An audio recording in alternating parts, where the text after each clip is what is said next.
2% app success ratio है after development. यानी कि हर 100 बंदे जो ऐप डेवलप कर रहे हैं उसमें से सिर्फ 2 ही लोग सक्सेस हो रहे हैं, बाकी 98 लोग फेल हो रहे हैं। इस वीडियो में आपको मैं ऐसे 10 मेन रीजंस बताने वाला हूं कि आखिर क्यों वो 98% लोग फेल हो रहे हैं और सिर्फ 2% लोग सक्सेस हो रहे हैं। आखिर ये 2% लोग ऐसा क्या कर रहे हैं जिसकी वजह से ये लोग सक्सेस हो जा रहे हैं। अगर आप लोगों ने एप्लीकेशन बनवा लिया है ना, उसमें अगर आपने अच्छा खासा इन्वेस्टमेंट कर दिया है और अब आपकी लॉन्चिंग की प्लानिंग है, तो ये वीडियो को पूरा एंड तक देखना, क्योंकि इस वीडियो को अगर आपने स्किप किया तो फ्यूचर में भी अगर आप ऐप डेवलप कराने वाले हो तो भी आपका पैसा लॉस हो सकता है। बनवा लिया है तो भी लॉस हो सकता है, बनवा के थक चुके हो या रुक चुके हो तो भी ये वीडियो आपके लिए बहुत ज्यादा फायदेमंद है। सबसे पहला पॉइंट, नो मार्केटिंग स्ट्रैटेजी। देखो, ऐप लॉन्च कर दिया आपने, लेकिन आपको यही नहीं पता है कि मार्केटिंग स्ट्रैटेजी क्या होगी, उस पे यूजर्स कैसे आएंगे, उसका कोई प्लान नहीं है आपके पास, तो समझ लो कि आपका एप्लीकेशन फेल है।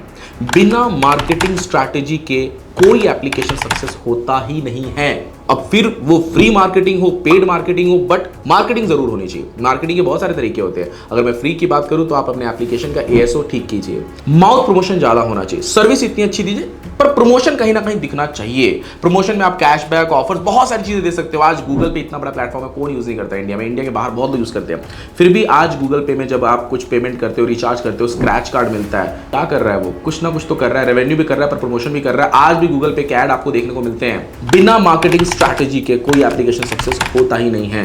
दूसरा main reason, people don't know how to run ads. अब देखो, आपने एप्लीकेशन बनवा लिया, अगर आपको ऐड चलाना नहीं आता है, मार्केटिंग अलग पार्ट होता है, मार्केटिंग बहुत तरीकों के होता है, मैं सिर्फ ऐड की बात कर रहा हूँ अभी। अगर आपको ऐड नहीं चलाना आता है, इंस्टाग्राम पे, फेसबुक पे, फिर यूट्यूब पे, गूगल एड्स नहीं चलाना आता है, तो आपका एप्लीकेशन फेल है मेरे भाई। क्योंकि अभी डिजिटल जमाना है। आपने एप्लीकेशन बनाया किन के लिए है? जिनके हाथ में मोबाइल हो, और जिनके हाथ में मोबाइल है वो ज्यादातर अपना टाइम किस पे स्पेंड करते हैं? व्हाट्सएप, इंस्टाग्राम, फेसबुक, यूट्यूब, ये 4 ऐसे बड़े प्लेटफॉर्म है, और इन पे ही आप अपना एप्लीकेशन का प्रचार नहीं कर पा रहे हो सही तरीके से, तो फेल हो। आइए तीसरा सबसे बड़ा रीजन समझते हैं, नो यूजर एक्विजिशन प्लान।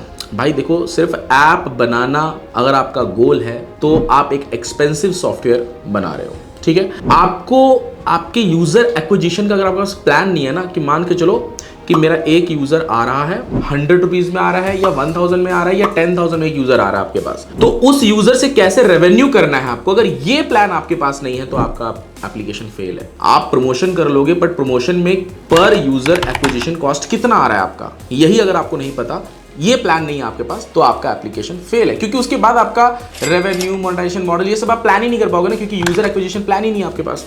चौथा मेन रीजन, वेंडर्स, सेलर्स या क्रिएटर्स को ऑनबोर्ड करने की अगर स्ट्रैटेजी नहीं है। जैसे मान के चलो आपने कोई ई कॉमर्स ऐप बनाया, एस्ट्रोलॉजी ऐप बना लिया, इवेंट ऐप बना लिया आपने, ये 3-4 कैटेगरी के एप्लीकेशन बता रहा हूँ, हालांकि इस टाइप के बहुत सारे कैटेगरीज होते हैं, बट अगर आपके एप्लीकेशन में सेलर, क्रिएटर्स या वेंडर्स या ऑर्गेनाइजर जिनको आपको ऑनबोर्ड करना है, जिनके भरोसे, वो जो वेंडर्स है उनके भरोसे आपका बिजनेस चलने वाला है, अगर उसकी ही स्ट्रैटेजी नहीं है आपके पास, उनको कैसे ऑनबोर्ड करना है यही नहीं पता है आपको, उनके क्या सर्विसेज को आप यहाँ पे सेल करने वाले हो, उनको कैसे लाओगे, ये सारी स्ट्रैटेजी नहीं है, तो आपका एप्लीकेशन फेल है। एस्ट्रोलॉजी बिजनेस कर रहे हो, एस्ट्रोलॉजर को ऑनबोर्ड करना नहीं जानते हो, मत करो, फेल हो जाओगे। पांचवा सबसे बड़ा reason, poor user retention. Hello, application में एक बार यूजर आया, उसने इंस्टॉल किया, और वो जब उसने एप्लीकेशन एग्जिट किया तो वो दोबारा एप्लीकेशन में आया ही नहीं। इट मीन कि आपने अगर उससे बिजनेस किया भी तो सिर्फ एक बार। होना क्या चाहिए कि एक यूजर रिपीटेड बनेगा, तभी आप ज्यादा बड़ा वॉल्यूम खेल पाओगे, ज्यादा बड़ा रेवेन्यू जनरेट कर पाओगे। लेकिन अगर आपका यूजर आया, एक बार यूज किया, चला गया, अब आपके पास कोई प्लान नहीं है कि मैं उसको नोटिफिकेशन के जरिए, रिवॉर्ड के जरिए इंगेज करूं, तो भाई साहब आप पैसा नहीं कमा पाओगे। तो ये होता है पुअर यूजर रिटेंशन। अब आता है next point, wrong monetization model. ये भी बहुत इंपॉर्टेंट है। जैसे मैंने आपको बताया था ना, एक्विजिशन कॉस्ट का, पर यूजर एक्विजिशन कॉस्ट का अगर आपके पास प्लान नहीं है तो आप कुछ नहीं कर पाओगे। वैसे अगर आपके पास मोनेटाइजेशन मॉडल नहीं है ना, नहीं समझ है आपको कि भाई रेवेन्यू कैसे आएगा क्लियरली, क्या वो सब्सक्रिप्शन से आएगा, कमीशन से आएगा, एड से आएगा, इन ऐप परचेस से आएगा, लीड जनरेट करूंगा, आखिर आपका रेवेन्यू कैसे आपके पास आने वाला है, यही आपके पास प्लान नहीं है, यही आपका मॉडल रेडी नहीं है, आप फेल हो जाओगे। सातवां मेरा नेक्स्ट पॉइंट है, too many features in a first version. ये बहुत फाउंडर्स ये मिस्टेक्स करते हैं, एक ही बार में भर भर के फीचर डाल दो, यूजर कंफ्यूज हो गया, भैया करूं क्या, मैं यूज क्या करूं, मैं क्या करने आया हूं इस एप्लीकेशन में, है ना। तो उसमें होता क्या है ना कि आपने क्योंकि बहुत सारे फीचर्स डलवाए, तो आपका पैसा बहुत ज्यादा लग गया। अब बहुत ज्यादा फीचर्स में ना बग्स भी बहुत ज्यादा होते हैं, तो जब बग्स बहुत ज्यादा होते हैं तो वही सॉर्ट आउट करने में आपका 1 साल निकल जाएगा, तब तक आप कंपटीटर जो आपसे आगे निकल जाएगा। ठीक है,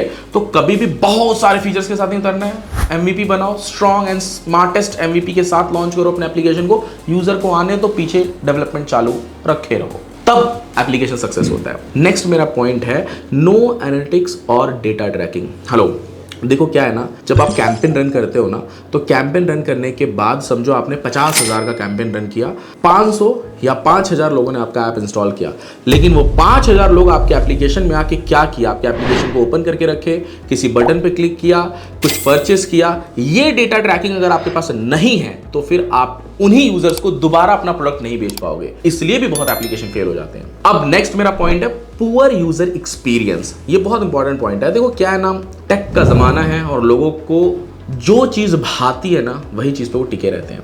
वो कहावत भी है ना, जो चीज भाता है जिसको वही वो खाता है। ठीक है, अब जब आपके एप्लीकेशन का यूजर एक्सपीरियंस यूआई यूएक्स बेकार है, जो आपका जो कंपटीटर है उससे तो बहुत ही बेकार है या उस एवरेज लेवल का है, तो आपका एप्लीकेशन सक्सेस नहीं हो पाएगा। क्योंकि लोगों को चाहिए थोड़ा अट्रैक्टिव लुक, और जेंजीज को तो चाहिए एकदम ऐसा अट्रैक्शन होना चाहिए कि मैं दूसरों को दिखा सकूं कि ये एप्लीकेशन, और क्योंकि जब एप्लीकेशन सुंदर दिखता है तो आदमी वहां पे टाइम ज्यादा स्पेंड करता है। इजी टू यूज होना चाहिए, और एप्लीकेशन डिजाइन इस तरीके से होना चाहिए कि यूज जहां पे आपको रेवेन्यू आने वाला है ना वहां पे ये अंगूठा होना चाहिए। स्कैनर बीच में क्यों है?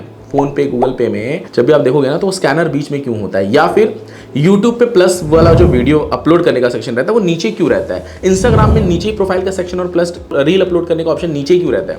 ये होता है यूजर एक्सपीरियंस। इस चीज को समझो, अगर पुअर यूजर एक्सपीरियंस आपका एप्लीकेशन कभी सक्सेस नहीं हो सकता। नेक्स्ट मेरा पॉइंट है no post launch growth strategy. Hello, launch करने के बाद आपकी ग्रोथ स्ट्रैटेजी ही नहीं है, बिजनेस का पूरा प्लान ही नहीं है कि भैया ये मेरा अगर एमवीपी है, ये मेरा अगर फेज 1 है, इस पे मैं 10,000 लोगों को लेकर आ रहा हूं, उनसे रेवेन्यू जनरेट कर रहा हूं, फिर मेरा नेक्स्ट प्लान ये होना चाहिए, उसके बाद मेरा नेक्स्ट प्लान ये होना चाहिए। अगर ये आपके पास रेडी नहीं है तो आपका एप्लीकेशन एक लिमिटेड समय तक तो शायद रेवेन्यू कमा भी ले, बट फ्यूचर में वो ग्रोथ नहीं कर पाएगा कभी भी। यस, ये पॉइंट्स भी अगर आपने सुधार लिए ना अभी, अगर आप अपने एप्लीकेशन में, और या फिर अगर आप बनवाना चाहते हो, तो ये पॉइंट्स को अगर आप दिमाग में लेकर चलोगे तो 100% आपका एप्लीकेशन सक्सेस होगा, और आप वो 2% वाले लोगों में आ जाओगे जो कि मैंने स्टार्टिंग में बात की थी। उम्मीद करता हूं आपको मेरा वीडियो अच्छा लगा होगा, और अगर अच्छा लगा तो दोस्तों प्लीज लाइक ठोकना, सब्सक्राइब करना, और कमेंट में जरूर बताना कि नेक्स्ट कौन से टॉपिक पे आपको वीडियो चाहिए। थैंक यू दोस्तों, मिलते हैं नेक्स्ट वीडियो में।